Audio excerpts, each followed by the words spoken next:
It is one of the most replicated and cited studies in the history of psychology, and it features a large inflatable clown. In the early 1960s, Albert Bandura and his colleagues at Stanford University designed a series of experiments that would fundamentally challenge the prevailing understanding of how children learn aggression, and in doing so, ignite a debate about media, violence, and behavioral modeling that continues to this day. The setup was deceptively simple. Children between the ages of 3 and 6 were brought individually into a room with an adult model and various toys. In the experimental condition, the adult began playing with the toys briefly, then turned to a large inflatable Bobo Doll, a weighted clown figure that bounced back when hit, and proceeded to attack it with considerable force and creativity. The adult punched it, kicked it, sat on it, struck it with a mallet, and accompanied these actions with verbal statements like "sock him in the nose" and "POW." Children in the control condition were exposed to a non-aggressive adult who simply played quietly. After the observation period, children were mildly frustrated, allowed to play with attractive toys briefly before they were taken away, and then placed in a room containing a Bobo doll and various other objects.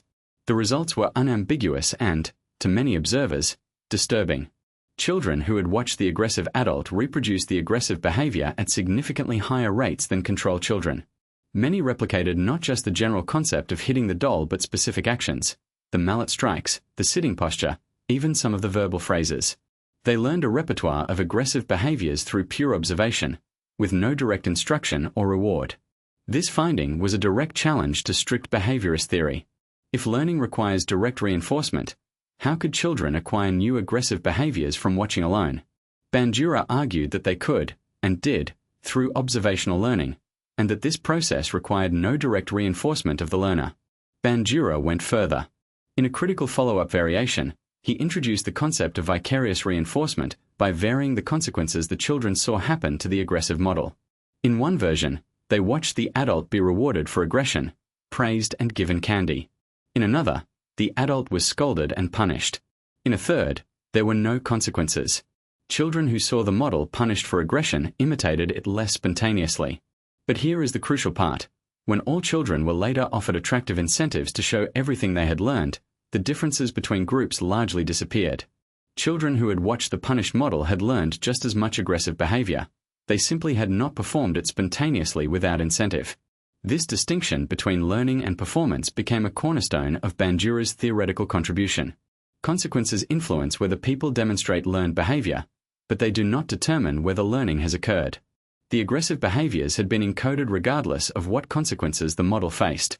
This finding has profound implications for understanding why children and adolescents may quietly absorb aggressive scripts from media, even when those portrayals end in punishment. Bandura also examined the role of model characteristics. Children were more likely to imitate models of the same sex. The perceived status and power of the model influenced imitation rates. Live models produced strong imitation, but filmed models, even cartoon characters performing the same aggressive actions, also produced significant imitation, a result with obvious and immediate implications for children's television. The Bobo Doll experiments were not without criticism. Critics noted the artificial quality of the aggression. Hitting an inflatable toy designed to be hit is not equivalent to real-world violence toward persons. The experimental frustration procedure may have elevated aggression generally. Long-term behavioral effects were not measured, and the ethical dimensions of deliberately teaching children aggressive techniques were questioned. Bandura acknowledged these limitations while maintaining that the experiments captured something real and important. The studies demonstrated the existence of observational learning of aggression under controlled conditions, provided a mechanistic account of how it occurs, and justified further investigation into the effects of modeled violence in more naturalistic settings. Decades of subsequent research on television violence, video game exposure, and media modeling built directly on this foundation. Beyond the aggression findings, the Bobo Doll studies contributed to a larger reorientation of psychological thinking.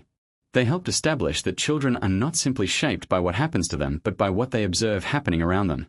They demonstrated that the social environment, including the behavior of adults, peers, and media figures, is a continuous source of behavioral information that children actively process and encode. Subscribe to Psychology Theories Explained to explore more of the ideas that shape the modern mind.